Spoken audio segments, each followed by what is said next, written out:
All right, and welcome back. It's now just about 5 minutes after 7, time for us to look at Political Point right here on Morning Express after going through the dailies on in the Situation Room, which is on Spice FM together with KTN News. But now we are on KTN News, and I'll quickly introduce the guests that we have here. And to my extreme left, we are joined by Gabriel Muthuma, who's a political consultant. Thank you for joining us. We're also joined by Honorable Kipruto Arap Kirwa, who's a former minister. And last but not least, we are joined by Secretary General for Kenya African National Union, Honorable Nick Salat. Thank you for joining us, gentlemen, this morning on Political Point. And of course, all of us will remember not too long ago, we laid to rest the second president of the Republic of Kenya, and that is none other than Daniel Toroitich Arap Moi.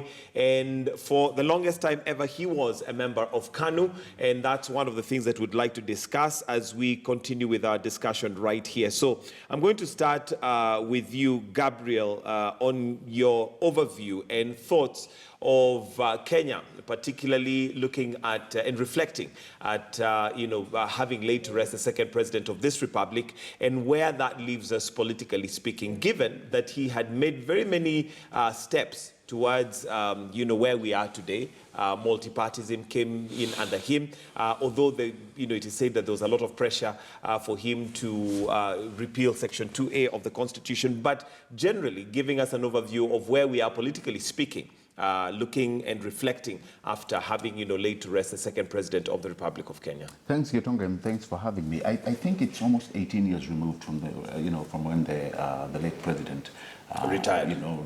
Right. And I think we've come a long way. We've come a long way in so many things. In matters increasing our democratic space, in matters development, in matters productivity.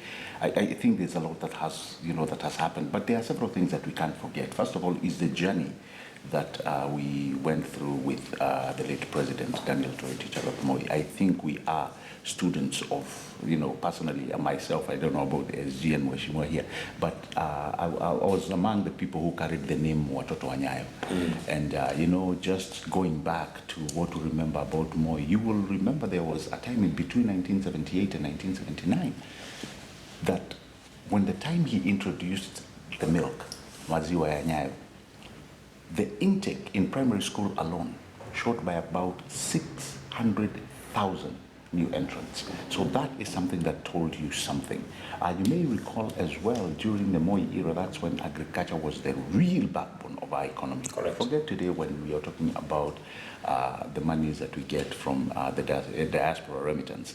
That was the day when agriculture was the thing, before the brokers that we have nowadays came in. So there were things that had actually set this country to a better trajectory, mainly when it came to agriculture. And that is something Moi never played with. The other thing, I think, which we seem to have waded away from, which I go back to the book that Andrew Morton wrote, and he confers to Raila's father, Jaramogi, who said Moi was like a giraffe and he saw far. This is something that I've been talking with people out there and asking them, did Moi see today? Because if you see half of the things that Moi was talking about, the late president, today we are talking about the very same ailments. What were they? First of all was our vegetation cover. Just the other day, we were fighting to bring back the vegetation cover, the Mao and what have you. This is something that's continuing to ail Kenya. The other thing was bad politics. The president, the late president, was so concerned about the peace in Kenya that he could burn the midnight oil to ensure that Mwananchi was well taken care of. And he was from harm's way. He left a mantra. He actually lived with a mantra, the philosophy of peace, love, and unity. What are we looking today in BBI? It's peace, love, and unity.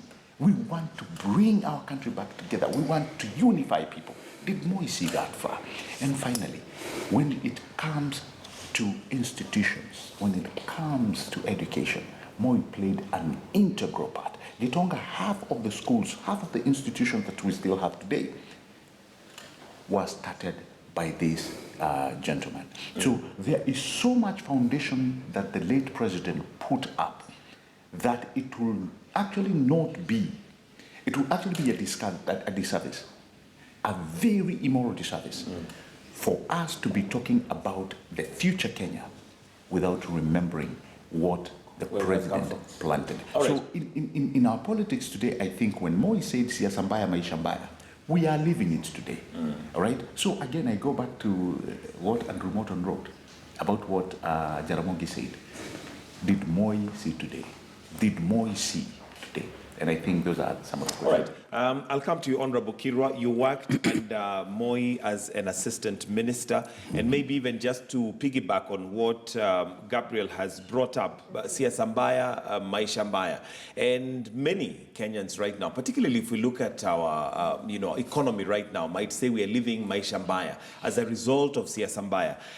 Having worked under Moi, do you feel that he actually saw some of these things and possibly tried to circumvent them, but because of our bad politics, we are where we are today? First of all, I think the story will not be complete without saying President Moi was a man of discipline. And any decision he made, he was able to consult widely with professionals and other opinion shapers.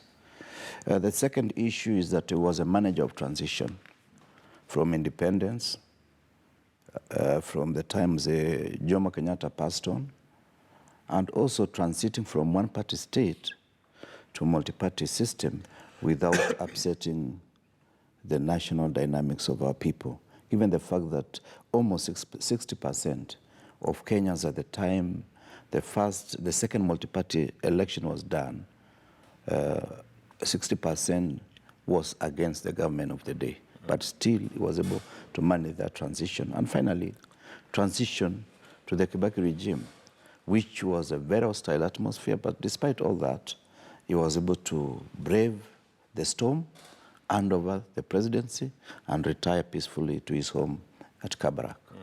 The second issue, we can credit him, and this is something that Gabriel has alluded, a builder of institutions. Institutions in the sense that he believed that it is not about the individual, it's about the institution of governance, it's about the institution of the party. That is how KANU was able to survive and is still struggling to survive today, because President Moi built institutions, and that is where in Africa is lacking. If we are to build strong institutions so that we compete in terms of ideas, not in terms of personalities, we would have liberated this country in a greater way. Okay, I'll come to you, Sec-Gen Nick Salat, and of course KANU is the party that Moi upheld and defended very, very passionately. During the funeral service, I think you made all leaders tingiza. Yeah. And I still... something that we remember Moi with. And you still want to make people tingiza. But there's also the question of whether KANU has lived its time. For any political party, there's never a time when you can say you've outlived your time.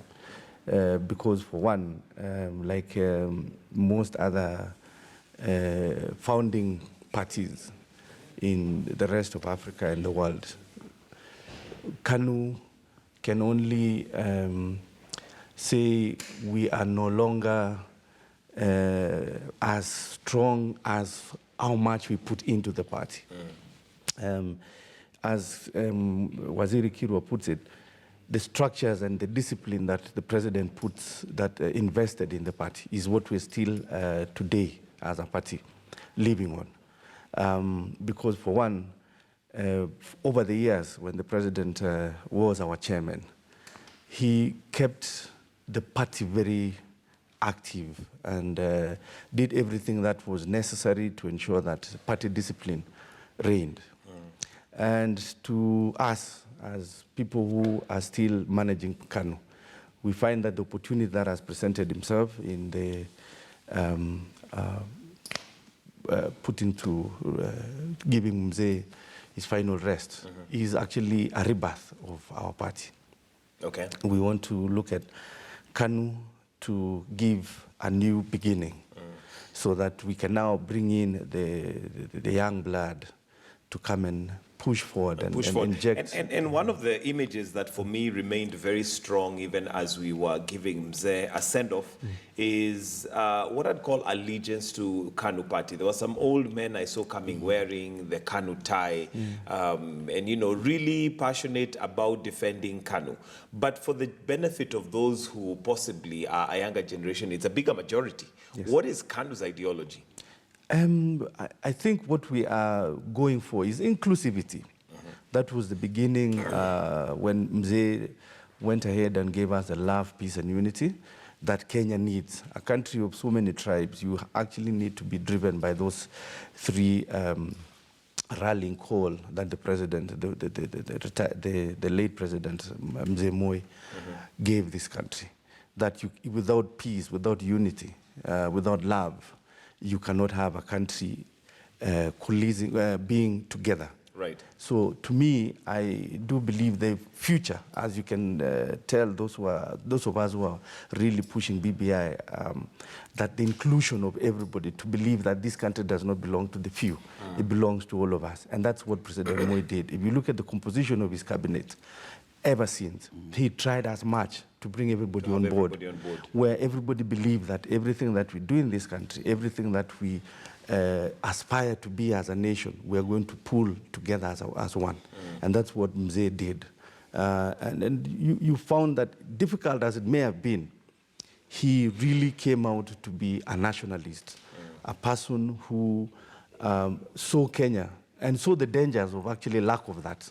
Absolutely. Yes. All right, Honorable Kirwa, by virtue of experience, you have been around politics for a while. You were in KANU, you've been in other parties. Your, thoughts on political parties, particularly in Kenya, because one of the things that we suffer from is lack of ideology. We don't seem to have a party that really holds strong to ideology. We are more personality driven. Look at the parties that we have currently, particularly the ones who are in power. They're very individual or tribe driven as opposed to ideology. Your thoughts on how we can make that step and move from there? Well, it's not Kenya alone that suffers from lack of institution making. Many countries in Africa, I've said it before, that if you do a proper study of the continent of Africa, there are only two strong political parties, and KANU was about to join that team of strong political parties, ANC in South Africa and CCM in Tanzania. KANU was about, if the process of 2002 was properly midwifed, and KANU would have still remained a strong party, whether in government or in the opposition, and would have remained a national party. The danger lies in lack of national cohesion, because people like identifying with one of their own. That's why when he talks of President Moi's cabinet being the face of Kenya, it is true because each one of us identified. Because one, you elect an MP, then that MP is made a minister, and you feel you are part and parcel of that particular government. So the major danger in Kenya is that we need to look for ways of uniting ourselves so as we create a cohesive society that does not matter where I come from, as long as I have the capacity to offer certain services, I can get recruited or I can be dismissed on the basis of lack of performance. Now, tribe is not bad, but allowing tribe to be the overriding principle in terms of political leadership is where we go wrong. Remember what Tom Mboya was calling positive tribalism, that you identify a person, and on the basis of that, you provide an agenda where that person feels is making a contribution regardless of which part of the country it comes from. Finally, I think the main problem is how we can equitably approach the issue of national resources, because there are only two things that divide human beings in the world. Conflict over ideas and beliefs, and conflict over resources. In this case, when you show people that you don't matter, as long as I am here, you are going to be disadvantaged because one of your own is not in government. That is where That the is where rain we go started wrong. beating us. All right, yeah. and I'll come to you, Gabriel, and just want to get your interpretation as a political analyst of the meaning of the handing over of the baton to Senator Gideon Moi. And I want us to just view that for the benefit of those who possibly would need a refresher. But just your interpretation of that and whether that would be an opportunity for re-emergence of KANU. And this is what happened during the funeral service in Kabarak, where the handing over of the baton was done to Senator Gideon Moi. In terms of seniority and so forth, mimi ndio kweli the leader of this family now. Lakini kwa kisiasa wacha mimi naamsha Gideon. Gideon kuja.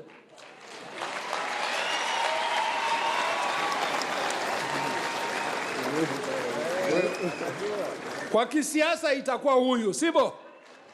So mimi tu ni kusema hivi, kwa vile mzee alituchunga sisi, kwa vile mzee alichunga Kenya hii, kwa vile mzee alichunga sisi wote, pia sisi tunamwambia huyu, tunamwambia yeye KANU ya mke. Ama namna gani Warongai?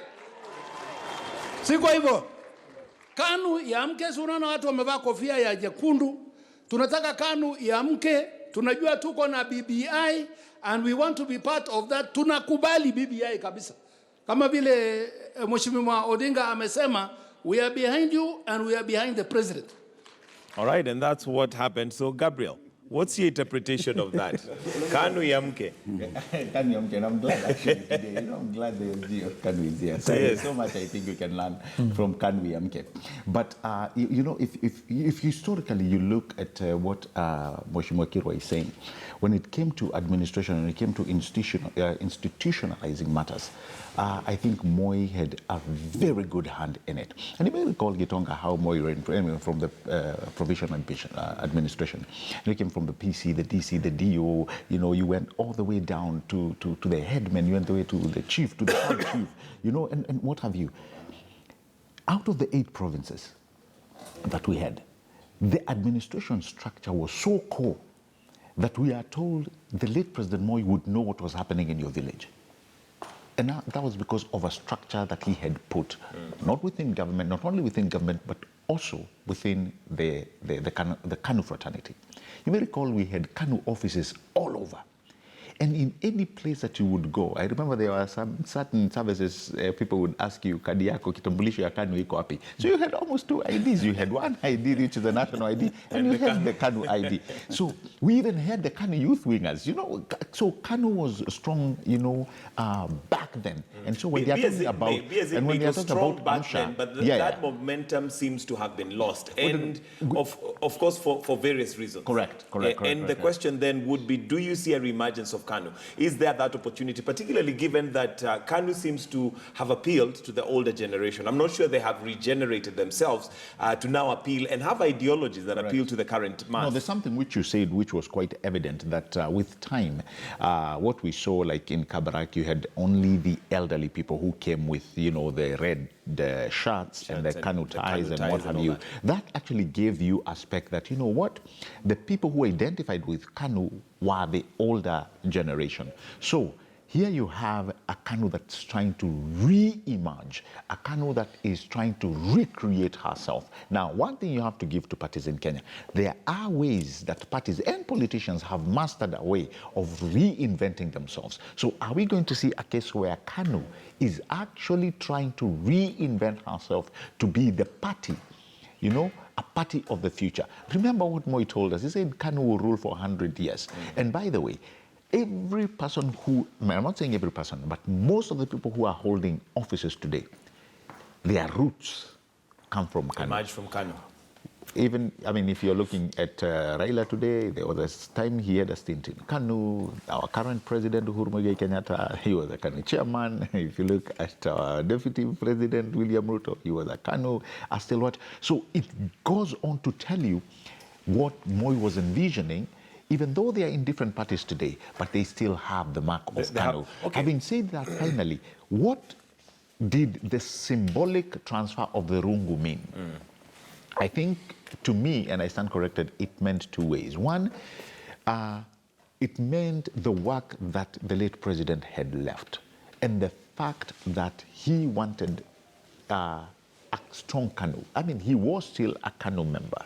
And even at a time when KANU was looking for, when Jubilee was looking to merge with other parties, you may recall there were visits that happened to Kabarak. And, you know, they had to go to the person himself to really ask for those blessings and to even ask to perpetrate upon Gideon to be able to join hands and support Jubilee. And you remember KANU came in to support the president, not Jubilee. So KANU has always stood as, you know, on its own its own ground. So the symbolic Rungu passing, I think it meant two things. One, politically, is to show, you know, Gideon takes over the mantle of KANU. And also there's also the element of family, that he gets now to be the head of the family when matters politics arise. Okay, and let me come to you, Sekjen. And I put it to you that KANU, from the perspective and looking at where many people are looking at it from, could possibly be a story that we look at with nostalgia, but maybe its time is up. Looking at, the generation now that really identifies with KANU would probably be the older generation. What has KANU done to reemerge? And this possibly is because, given the situation that we have and the issues that we have as a country, which has brought about things like BBI, we've had, divisive elections. But KANU, have you positioned yourself to a point where now you can say that really KANU has the answer for this country? I can say without fear of contradicting myself that KANU for the longest, since independence, has never lost its presence in parliament. We've been a party that has been consistent. And it means now, as Kenya also continues to reinvent itself, because we didn't stop upon the promulgation of the Constitution in 2010. We still feel that there is a way that we are not perfect yet. So it also gives us a chance as a party to see how we can endear ourselves to the young generation. We can endear ourselves as a party to reinvent ourselves and create room for the present generation of Kenyans who can come and provide leadership. All we're saying is for KANU to had seen what Mzee did and what Mzee stood for. We still want to say that Kenya needs this togetherness through Mzee's philosophy of love, peace, and unity. And without that, we have seen how we've come and how the country is in disarray because we lack that cohesiveness as a nation. And we saw that because as Mzee had been perceived by the late Jaramogi Odinga, that Mzee so far, and the far that Mzee saw is the Kenya we're living through today, a divisive nation, a nation that needs to pull together in order so that we can move forward. So for us as a party, Kitonga, I'm saying, we are going to Tingiza and Tingiza to bring this country together. But now, given that, and let's now look at it from a region perspective, we have two main leaders when it comes to Rift Valley. We have the Deputy President and we have Senator Gideon Moi, particularly now with the handing over of the baton. How are you going to circumvent that to ensure that you have a united region? Because at the end of the day, we also have political interests here. It is for us, for those of us who saw the handover of the baton, from Raymond to Gideon. To us, that is a rebirth of the party. It is a way of symbolizing that the baton has moved to another generation. So do you see a time, or do you envision a time where the Deputy President and Gideon are going to be in one, boat sailing in the same direction? Politics is never static, it's dynamic. But for me, I'm seeing that I'm talking from the position of KANU. I would not want to talk about that is now matter Jubilee. That is another issue which we are not concerned about, but we're concerned about the question you asked me initially, what is KANU up to? And KANU is up to join up with the rest of Kenyans who are seeing that without the love, peace, and unity that we desire, there is no moving forward. Okay. We will keep talking, so I don't want to engage myself in debate as to what happened. We are happy the baton passed on to the next generation. And that generation now is represented by us which we need now to ensure that Mzee did his part. Can we do ours now? Can you do your part? Honorable Kirwa, do you foresee a time where we'd have the Deputy President and possibly Gideon Moi working together, particularly given that our politics is region-based? And as a result, the minute you divide Rift Valley, for example, then that already divides, the vote particularly. Well, coming from the Rift Valley or the Kalenjin nation, our politics is internally brewed. And now the chief brewer at this particular time is the deputy president. But Gideon, given his magnanimous approach to politics, you remember that even on that particular day, he was giving out doses of medicine. And for the deputy president, he gave him a dose of prayer. That actually tells you Gideon himself is a man who is willing to embrace new ideas and a new move as we go forward. As to the passing of the baton to the Senator Baringo, I was reading it as more of a family affair because the members who did that were not Kalenjin elders. They were elders from the community where the late president comes from. And therefore, I saw it as an internal organization of the family, and reading politics out of it is overstretching our own imagination at the expense of losing that particular transition and the importance. Because for Kalenjins, a day of the funeral is exclusively for the funeral. And therefore, the way Nick said in that particular occasion, that they had 7 days of mourning, then they'll be receiving visitors at Kabarak, I would have expected when they will be unveiling the cross or whatever the arrangement, what we say, we call it actually opening up the late president's life in a way that if you owed him some money, that's the day to declare. If he owed you some money, that's the day to declare. And therefore, that could have been a day that now this issue of passing of the baton of leadership from the late president to his son would have taken place in a more harmonious way. So that's my reading. But as he said... There was more there was more... Many things were handed over that day, including the flag, including the presidential flag, the national flag, and there were more other instruments that were given. But they were being handed over by state to the home. We also had to hand over the political baton. It was necessary. And I mean, from what Honorable Raymond Moi said, I think it was very clear. He said he is the leader of the family. So that I would take to mean in terms of now the cultural outlook, he is the leader of the family. But he made it very clear and he said, lakini kwa kisiasa, I am handing over to you. And he also didn't stop there. He said, we are going to push you, lakini ukiregarega, bado niko. I mean, that has definitely got a lot of political connotations. Kitonga, for one, Raymond is a politician. He is actually the current member of Parliament for Rongai constituency. He has ambition, but he knows that in the family, that the one which the Moi had said will take over. I mean, as a family, you cannot just hand over power. You must have known that that's the direction the president, the father wanted. And the former president wanted that baton to be given to Gideon. And he did exactly that. Because if it was given to you as Kibruto, you would never have handed it over to Gideon, because you also have ambition. because you have ambition. So he knew very well that in their family discussions, and in also the outlook nationally, that this is the direction that baton was to be handed to. Yeah, agreed, but I said, I have only two concerns. One is the neatness of the event. The neatness, according to the Kalenjin tradition, and I'm as Kalenjin as you are, as you know that was not proper. Number two, it was family.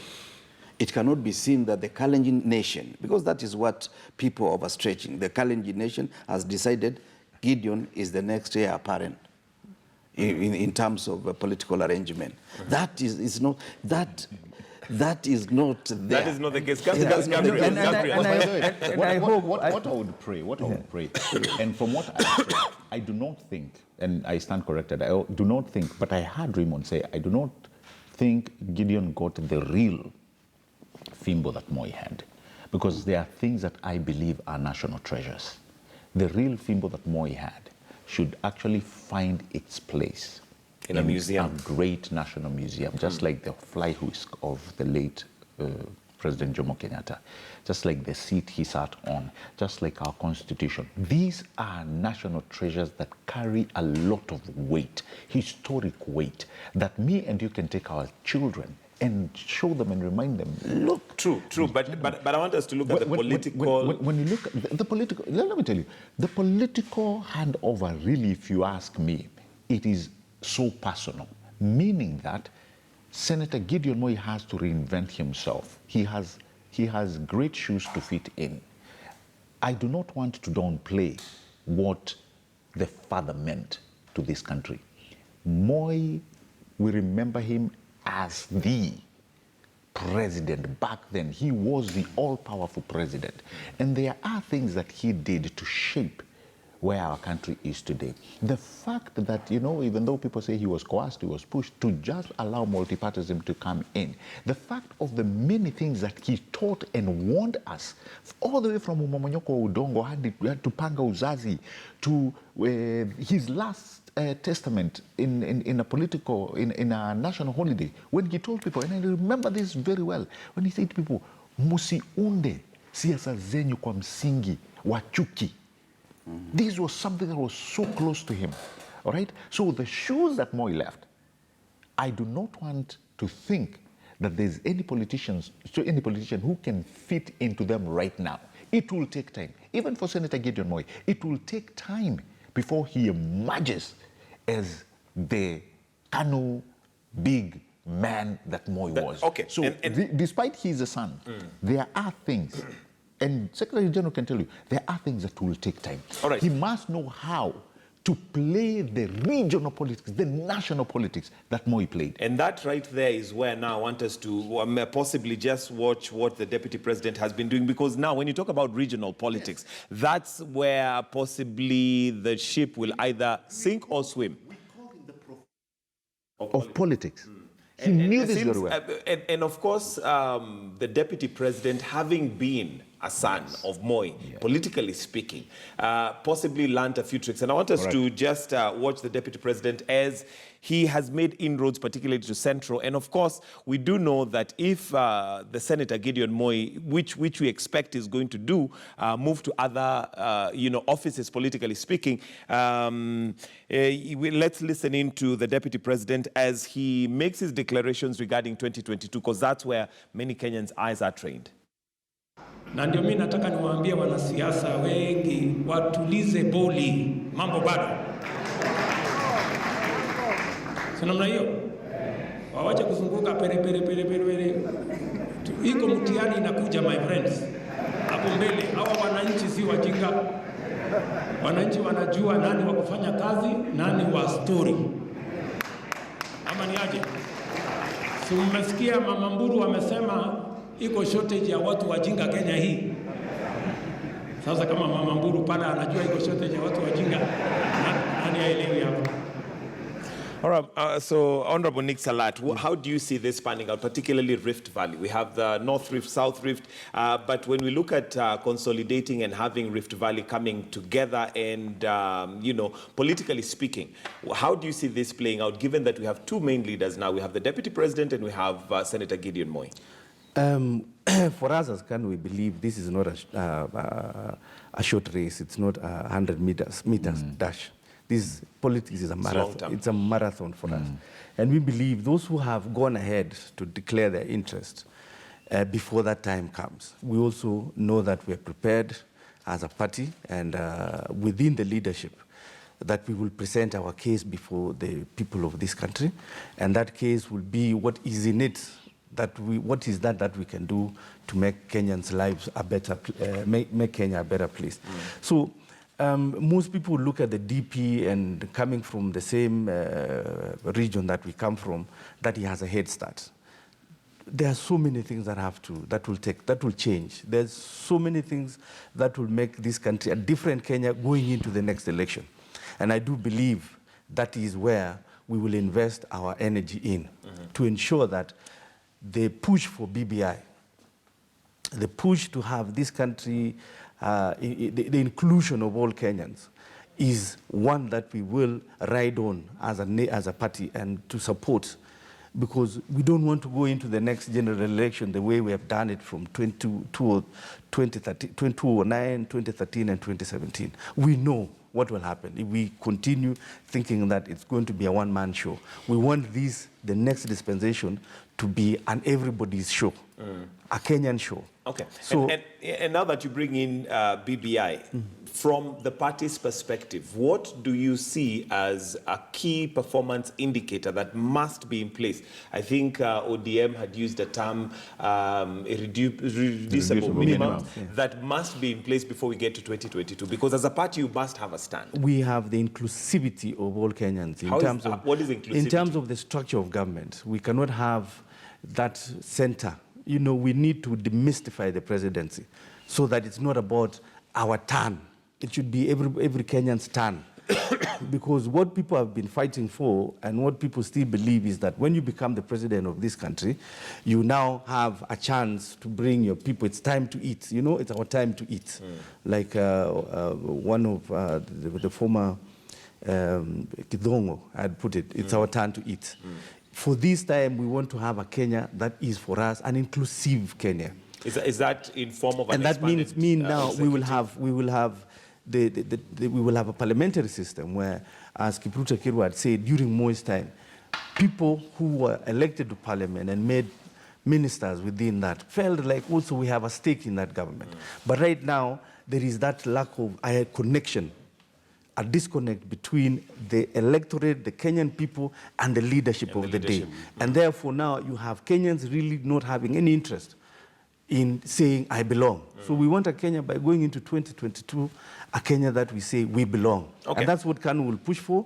And that's the banner that the late president, the second president, pushed for: love, peace, and unity. And unity. Yeah. Honorable Kirwa, do you see BBI as the way forward? I know it's still a document that is in progress, that is still being, made, and hopefully Kenyans have their input that still has to be put in. But do you see as the direction that we need to take as a country, BBI? Entirely, I believe in a process that can bring cohesion to this country. And if BBI is one of such processes, so be it. But my worry is that I shy away from discussing a content of a document that has not been fully unveiled to the people of this country. My worry today, as I sit here, is, are we engaging in the right process by going to many places and polarizing the country and creating a feeling that there are those who are opposed to BBI and those who are supporting BBI? Because we have made the public almost believe that one side is supporting and another side is not supporting. My main concern, and I've said it before and I will repeat it, we need to say what is the critical number of people that need to sit around the table and create a momentum for us to be able to resolve the issues. Because we all agree we need national cohesion. We all agree we need inclusivity. We all agree we need diversity and the harnessing of the same. But then, where is the problem? The problem is that we are putting a face to BBI that some are opposed and some are for. And the very people who are leading BBI on the other side, the proponents of the rallies, are the same people who are destroying institutions. They are known for destroying institutions. And that is where my worry is. Because today, Gitonga, if the president, his deputy, Raila, Musalia, Kalonzo, Wetangula, and Gideon sat, and each got a team of 2 or 3 people, we'll be able to resolve some of these issues around the table without necessarily polarizing the country and wasting resources. IPPG in 1997, we used a process of consultation within parliament among members of government and members of the opposition.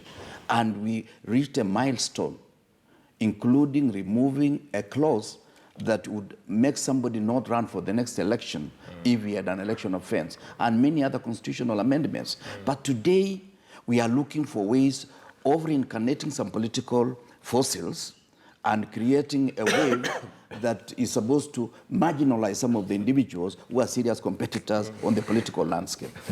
Gabriel, solutions being given there by Honorable Kirwa and, political forces finding themselves back on the table. One of the reasons why that solution of his may not work easily is because of political interests. We have selfish interests of politicians, and we must call it what it is. And not only that, as much as Maheshimua has actually mentioned a very intricate thing that actually is messing our country up.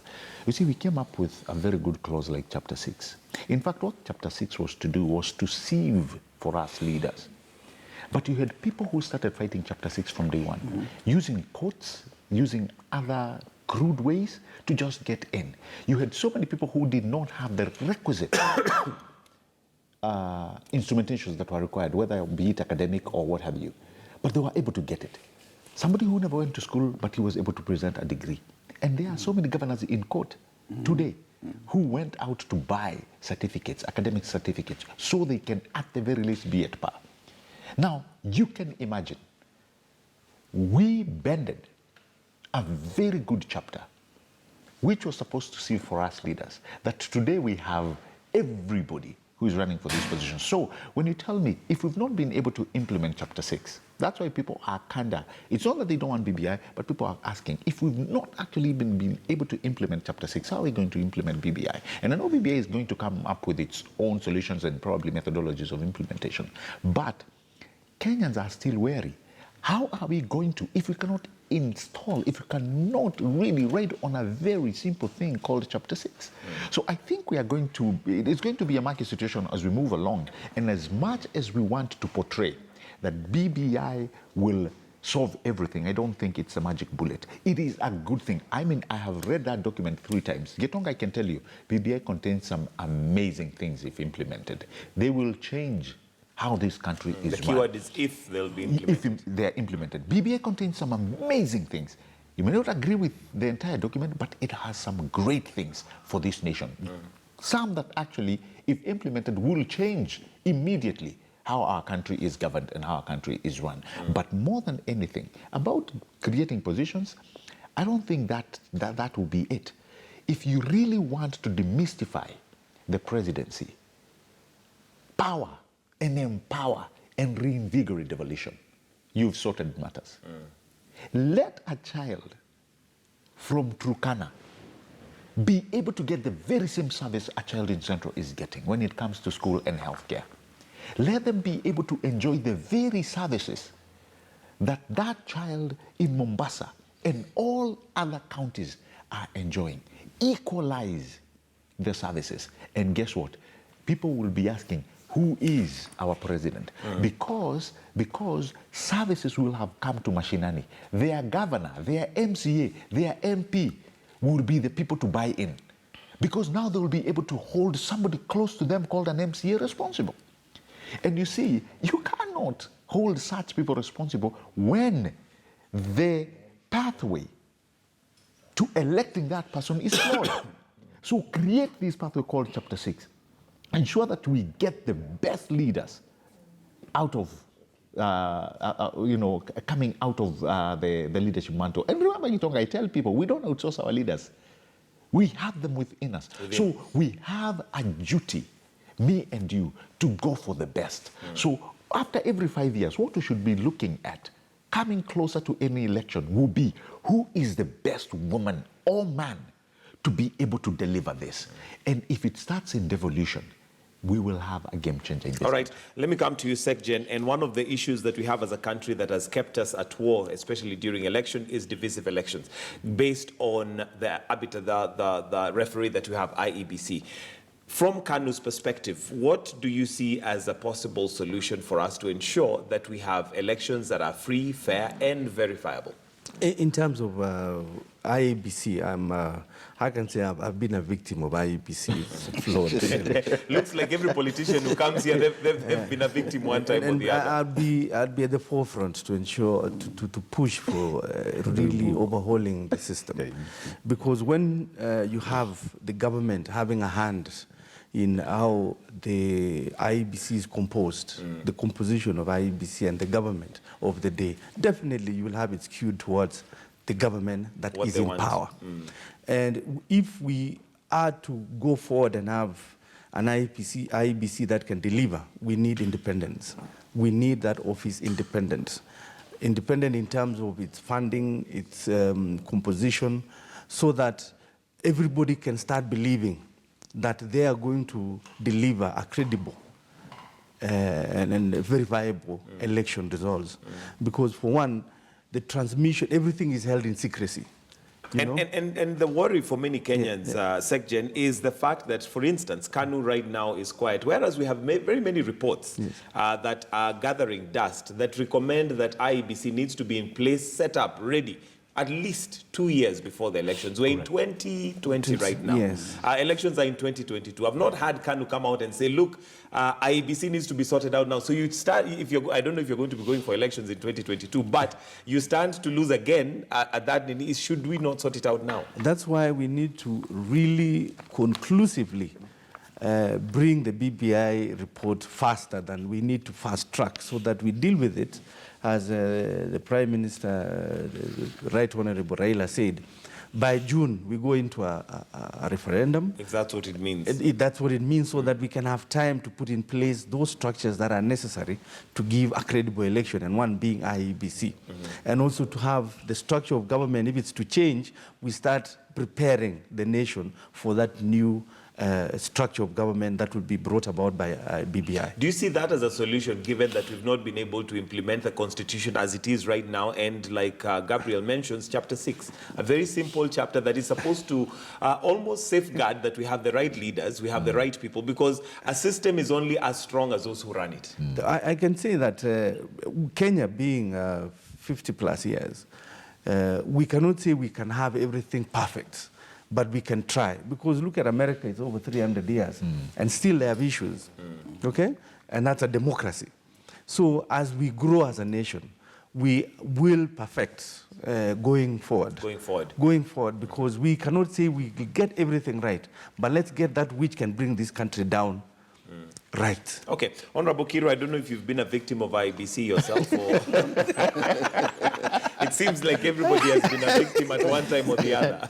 Well, I don't want to say much about that, but I know Mheshimiwa suffered a big blow in one of the elections, and I sympathize with him.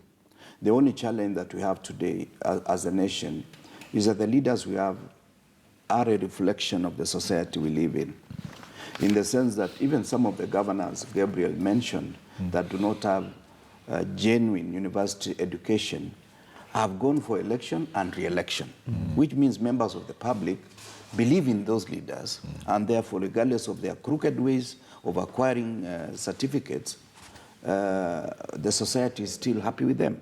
So what we need to do now is to interrogate our own society, to ask ourselves, where did the rain start beating us? And one of the issues is what we mentioned earlier, lack of national cohesion. Number two, the issue of tribal inclination, such that any riffraff, as long as he goes in the name of the tribe, he becomes the main guy. Second, IBC is also a reflection of our own attitudes. Remember, we used to call it ECK. Then we realized ECK had a problem with elections.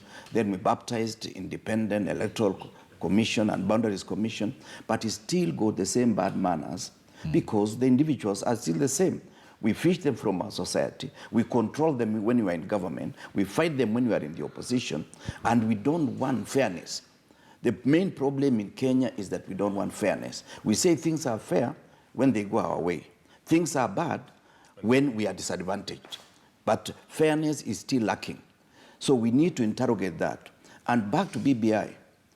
BBI, unless we are able to sober up and deal with this issue, not because of us, but because of us tomorrow and the day after, we are not likely to achieve. You cannot talk of national cohesion, and yet you are vilifying almost a section of the country, making it look like they are anti-BBI. Even people like us.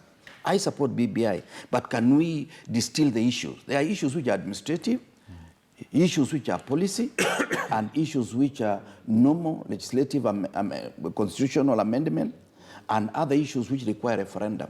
But we have made BBI look like there is some mystery that we are about to open that will solve all the problems of Kenya. Once and for all. We need to sober up. Okay, Gabriel, your thoughts on divisive elections? That's one of the areas that as Kenyans we disagree, and unless that is sorted out, even if we have an expanded executive or parliamentary system, presidential system, Correct. as long as that in the eyes of Kenyans is not perceived, politicians are likely to use it to their advantage to bring violence. And you know, Gitonga, I mean, you've put it down quite eloquently. We've always wanted to be identified by our tribal extractions.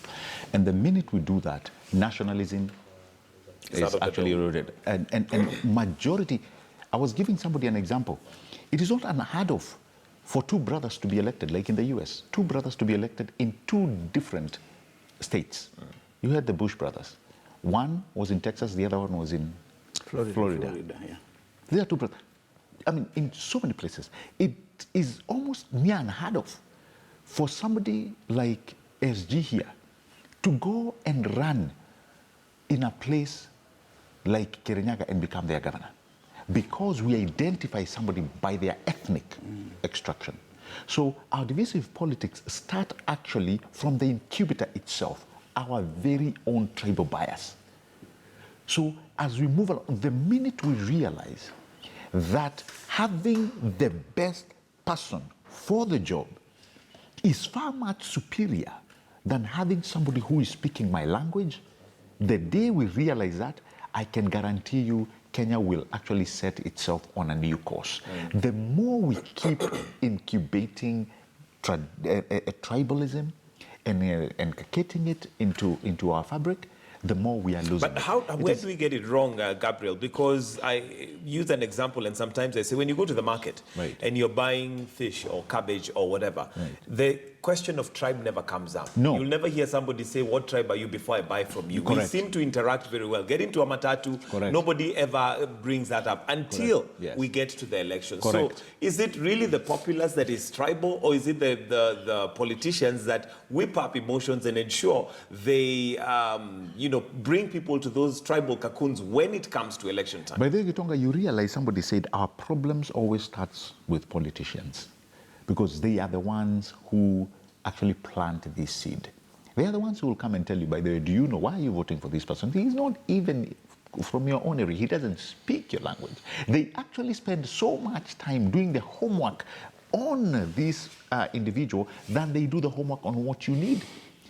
You know, Kiambu actually became the first county to morph away out of the cliche of, you know what, we must get the people from, and they went on to elect the late Cyrus Omondi, aka Mechanic, the MCA who just passed on. Right. He was the first person elected in Kiambu who came from another region and spoke another language. So I think I'm praying that the generation behind will be more alive to what an individual can do than what he speaks or what he can say.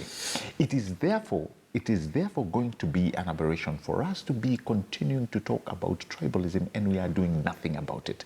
We actually must start by destroying its roots so that our children cannot make the mistakes that we did. I actually believe we lost it when it came to beating tribalism. I think we've lost it because we still talk about tribalism and we still go and kneel down on our tribal gods expecting answers. Yet we do not want to see the person who can deliver. Who can deliver for me? I think that's the question. All right, Honorable Nick Salat, I'll need your closing comments. I see we're running out of time, but one of the things that the late President Moi pushed for a lot was tuachane na ukabila. Yes. But that seems to still be the rallying call for many politicians, you being one of them. I would want to say, following on what Gabriel, we outside these circles, we call him Tiger. Keep calling me Tiger. I call him Tiger. I think party ideology is the solution. Because without party ideology, you still have room for us going back to our own cocoons and saying, well, I'm from Terengani, I'm from what and what. Like he's from a cosmopolitan constituency.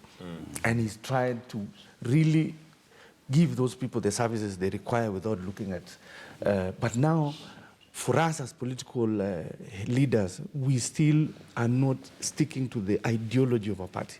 That if I go to Muranga, I say these are the services that this party seeks to provide to you, and you buy that without looking and saying who is the one, who is the seller of the message. First, you look at me, you look at the way. We just want to go back to parties and really give strength to parties, to those that are having ideology.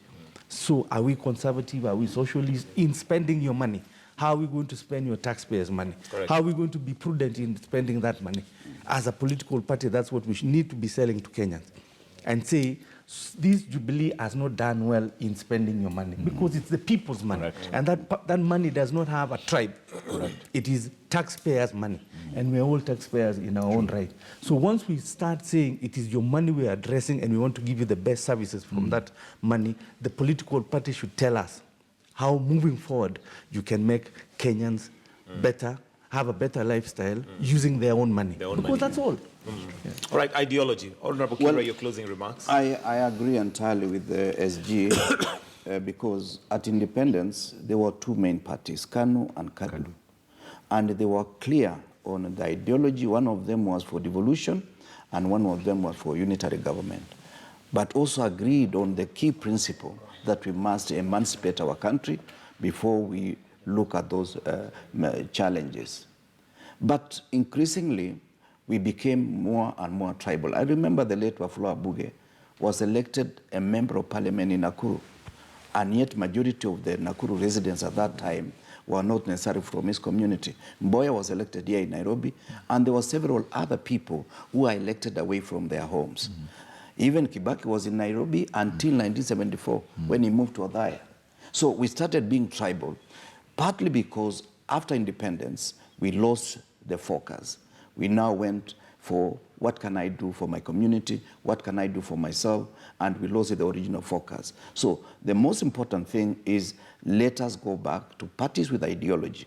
And I wish all these parties folded up and we remained with one or two or three political parties so that we kill the issue of tribal conclaves that we create because we want to survive in this corner or the other corner. Finally, it is also important that whoever takes over the presidency of Kenya, because they say fish rots from the head, to make sure that we inculcate in school curriculum. That's what Nyerere did in Tanzania. They need to look at Kenyans as Kenyans regardless of the language they speak when they are at home. Number two, leaders also must demonstrate by action that regardless of where I come from, the managing directors in the entire government is the reflection of the diversity of Kenya. Of Kenya. All right, Gabriel, your closing remarks. Very, very quickly, and let me agree with SG Nick Salat for what he said. Party ideologies are very important. And my good friend, Mheshimiwa Kiro, has actually extended the very same thing by saying, we need just very few parties. If we can get like the way you have, the Democrats and the Republicans, and you have the Green Party, about three that are core, but only two in the US that we know, and many other countries I know, many other jurisdictions that actually practice this. If you have two parties that people can identify with, that believe in great fundamentals and principles and values, where I'm coming to join a party, even if it's KANU, I sit down with SG and I ask him, Bwana SG, what does your party believe in? And I go out to the other party and ask the very same question. And depending on what I hear on the other end, I'm able to join that party, not based on who is running that party, but based on the ideologies and the principles of that party and what I believe their national grand plan for the country is. Then you have people joining that party. I think these are some of the things that we need. And I agree with SG when he says actually the parties can actually change the direction of how we do, how we come up with, tribal parties. Every time when somebody loses, what do? They go to the registrar of political parties, they register their own small party, they go bring their uncle and their auntie and, a few other, honchos within their own tribe. And before you know it, you have a tribal party. And now that is replicated throughout the country. You have almost 1,000 political parties. What are you going to do? Or what are you going to do with that? So everybody gets their position by saying, I have a party. If I'm to join your bigger party, then these are my demands. That should not be the case. Let everybody coming to that party that is so well founded to come into that party because of what that party believes in. And I think we're going to make a change. Thank you very much, gentlemen. We'll have to wind up there because of time. Honorable Nick Salatsek Jen for Kenyan African National Union, KANU. Honorable Kipruto Arap Kirwa, former minister. And last but not least, Gabriel Mudhuma, who now we know is called Tiger as well. You'll have to tell us what that Tiger is all about. He can tell you. But because we're out of time, maybe he'll tell us after we go off air. But thank you very much, gentlemen, for joining us this morning. This is Morning Express. We're going to take a short break, but do stay with us. We have more coming up after the break.